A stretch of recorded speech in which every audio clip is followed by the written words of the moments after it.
Hello. If you're watching this video, probably it's because you have seen my short videos.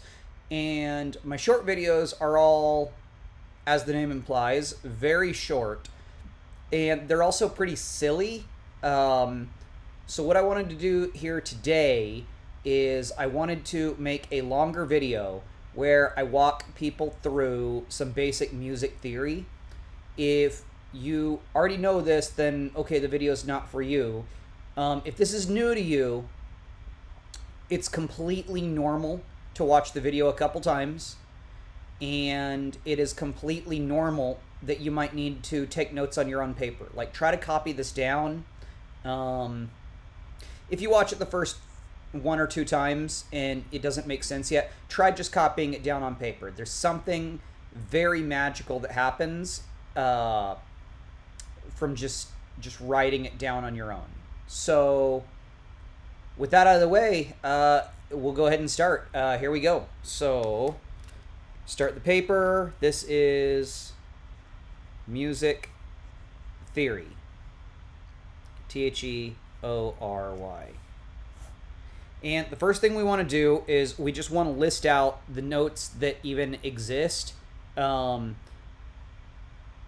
So this is, if you haven't heard this before, C, C sharp, D, D sharp, E, F, F sharp, G, G sharp, A sharp, B, and C. And so a couple notes on this. This is also known as the chromatic scale.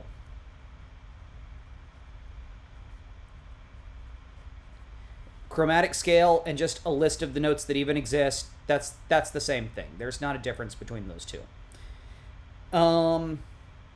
If you're advanced and you're wondering about this, yeah, there's such a thing as, it's called 12-tone equal temperament. And that's what this is. Look, if you're a beginner, ignore that part. I just want to say things for completeness sake. But yeah, if you're advanced and you want something more interesting, look into 12-tone equal temperament. For the beginners out there, this is just a list, each key on the piano. These are the ones that are black keys, and all the rest are white keys. Okay, so the first thing that we want to do is we want to go over a couple of distances. The distance here from C to C, that's called an octave. That's a useful thing to remember. It's not going to be immediately useful right this second, but trust me, you want to know what an octave is. Then we have G to C. That's called a fifth. And then the ones that we're going to be using the most today are the following two. Say, for example, this distance, D to E, that's called a whole step. Same example, A to B is also a whole step. Whole step, that just means that we're going to skip a note. And then the word for, if you just go to the very next note, like such as F to F sharp, or G to A, or B to C, that is called a half step.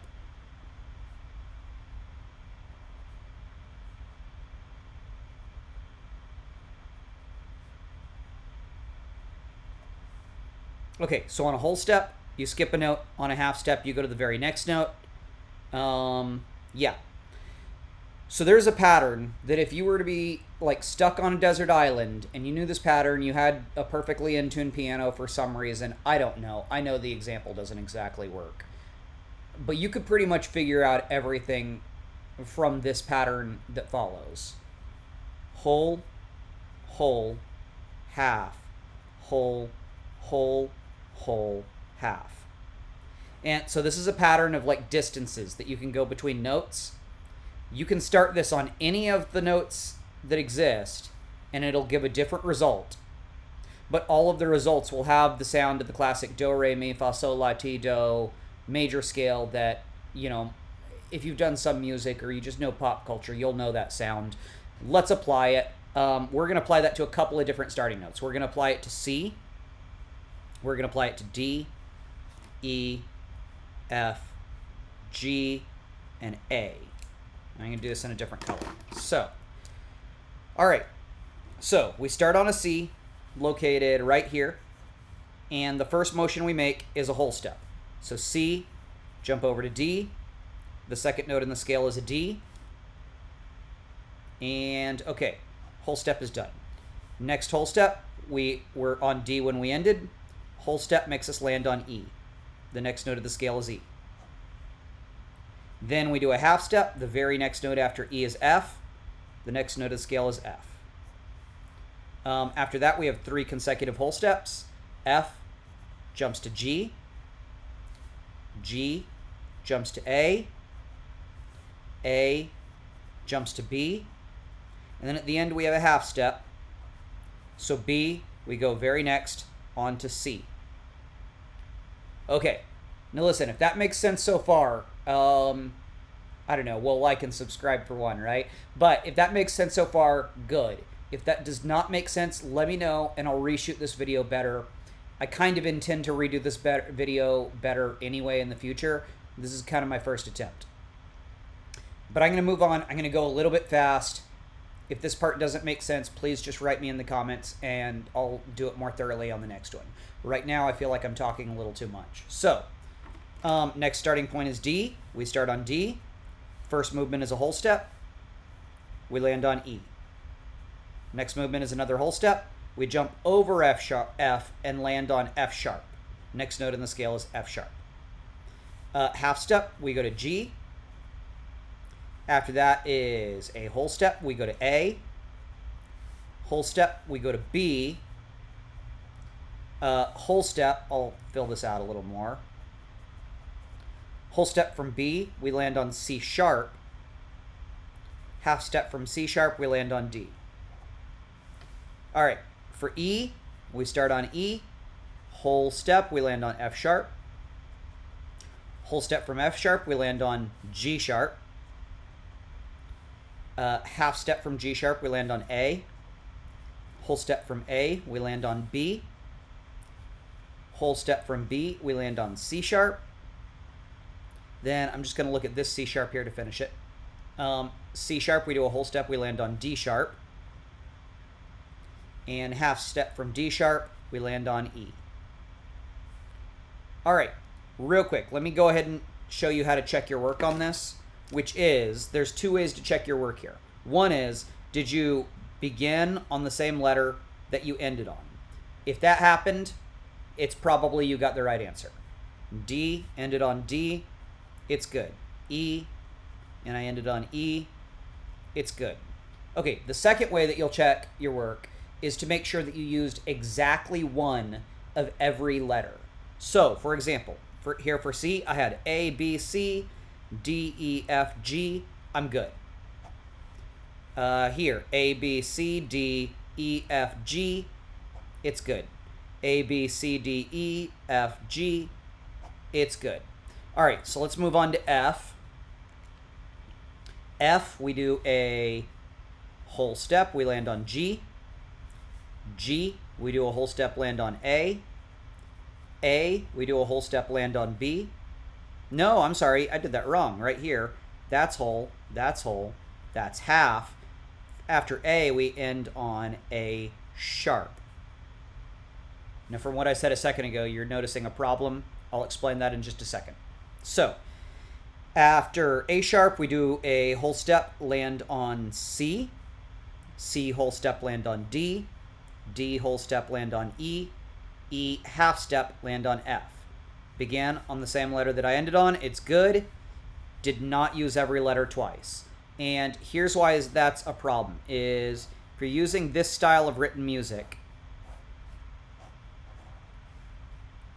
and you have the scale with the notes named like this, your scale will end up looking like this. F, G, A sharp, C, D, E, F. And that's a problem because these are 2 different notes, but they're now written the exact same way because I named both of them A, and F, A, C, E.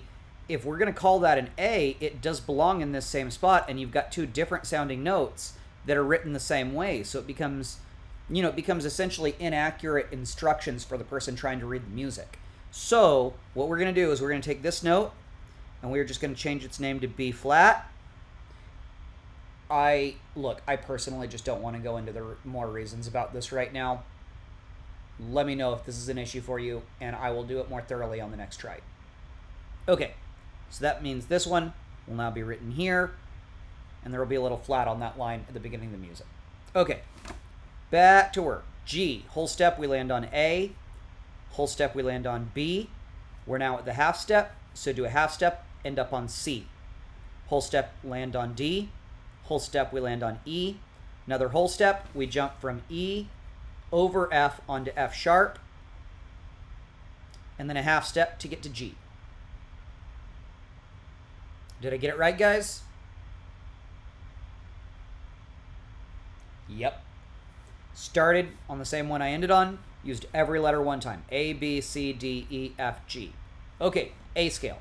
A, whole step, we land on B. Whole step again, we jump over C onto C sharp.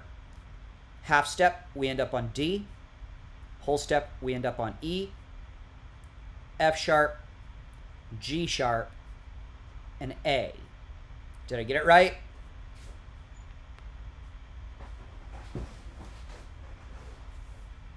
Okay, very, very good. So a couple things I want to point out here. Every single one, we end up with different results than every other one. No two are exactly the same. And in addition to that, each scale contains a unique quantity of sharps or flats. So for example, key of C has no sharps and no flats. D has 2 sharps. E has 4 sharps. Sorry, what I mean by that, F sharp, C sharp, there's 2 notes that are sharped in it. Okay, E, 1, 2, 3, 4 sharps. F, only that one. It has 1 flat. G has 1 sharp. A, 1, 2, 3, count them, 3 sharps. Okay, so I'm thinking everybody probably understands this part, but it's okay if you don't. Like I said, this can be pretty tricky stuff, and it can seem pretty dry for people at first. But I promise this is what unlocks the castle for music. So, okay, so we have a list of our scales. This is not every single scale that can possibly exist. This is the scales that I find are the most useful. Basically because these keys are somewhat convenient on both guitar and on piano, the 2 most popular instruments, and definitely the 2 most popular instruments for songwriting. If you need other scales besides that, follow these steps and you can generate them. Like if you need a B scale, B flat, whatever. Make it yourself. Okay, what I want to show next is how these scales can turn into chords. So there's a couple of recipes, and what we'll do first is we'll just number these scales off. 1, 2, 3, 4, 5, 6, 7, and 1. That's just a repeat of 1. It is okay. Okay, so we have recipes to make a major chord or to make a minor chord. And the recipe to make a major chord is whatever chord you want. Like if it's a C, for example, you would go to the C scale and pull notes 1, 3, and 5.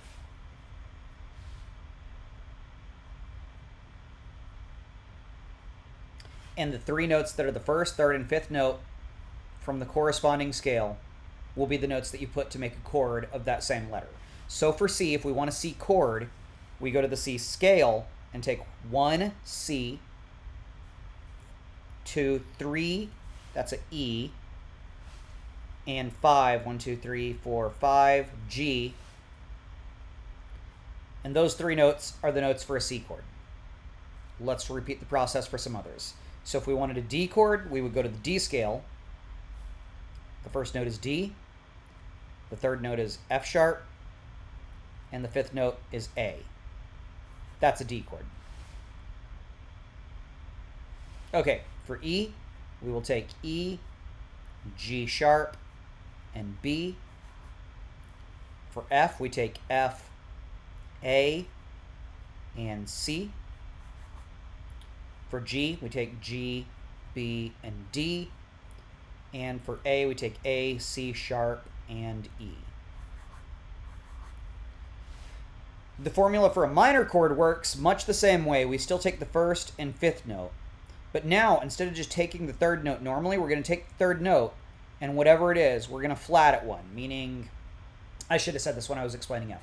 Flat means you make the note one lower, like 1/2 step lower. Like, for example, F could go down to E, B could go down to A sharp, A could go down to D, G sharp, etc., etc., etc. And a sharp and a flat. Sharp means one to the right.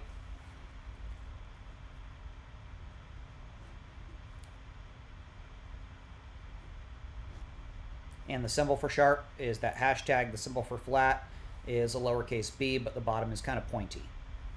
Okay, sharps and flats cancel out. So if the middle note was sharp, then it'll just become regular or natural. The technical term is natural.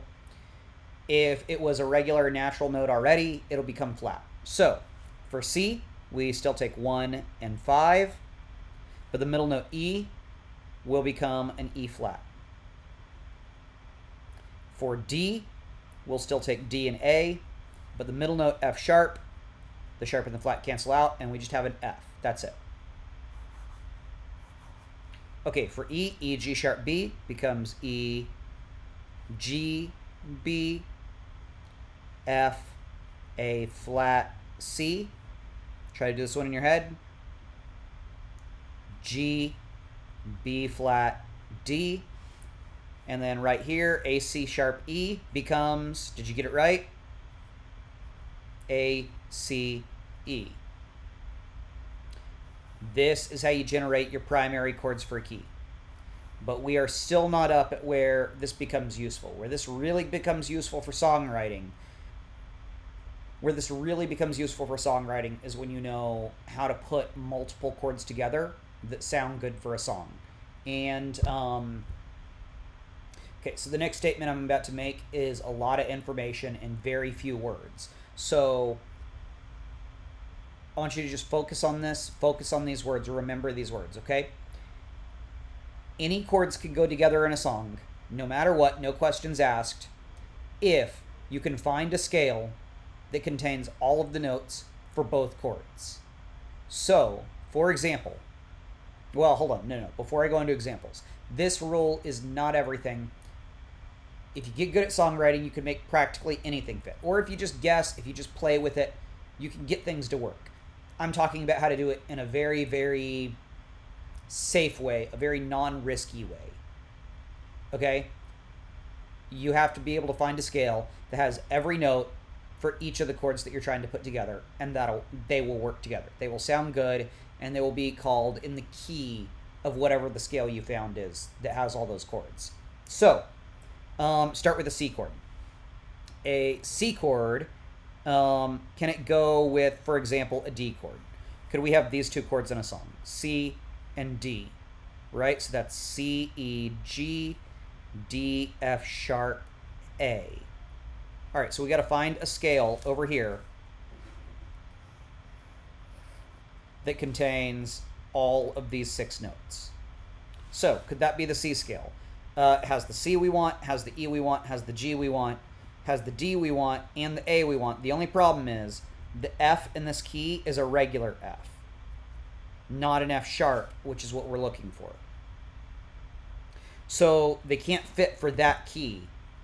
For the key of D, yeah, we have the D, the F sharp, and the A that we want for this chord. But what we're missing is we are missing the C that we would need to make a C chord. It says C sharp. There's other chords we could make with it. Most obviously C sharp diminished, but we cannot make a regular C chord using that scale. E, we're missing all kinds of ingredients. We don't have the G we need. We don't have the C we need. We don't have the D we need. Moving on. F, We do not have the F we're looking for. Well, but right there, we don't have the F we're looking for.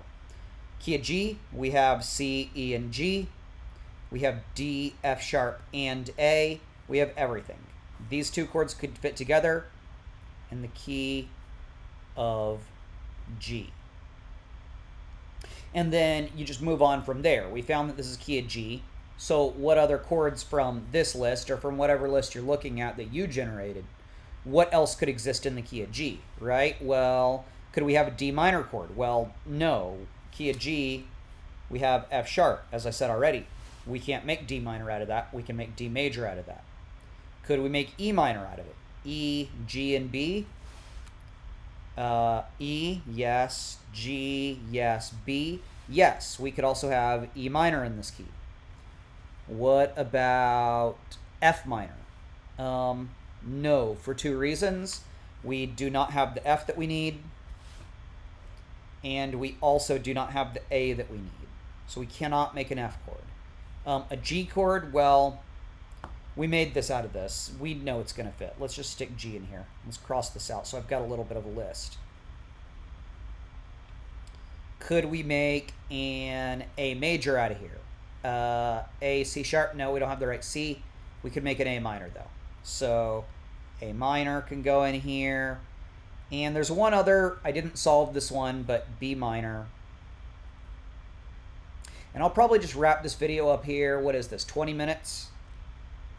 About 20 minutes of video. Let's see how this video does. I hope you guys enjoy this, and I hope this was helpful. Let me know in the comments. I don't know if this is something that there's like a need or a want for on YouTube, if there's just enough of it already, or if my style of doing it on paper is something new that you guys would like to see. Other than that, we'll leave it. And yeah, like, subscribe, please, especially comment, though. Tell me what you like and don't like about this video. I intend to do it again, and I'd like it to be better next time with your input. Adios.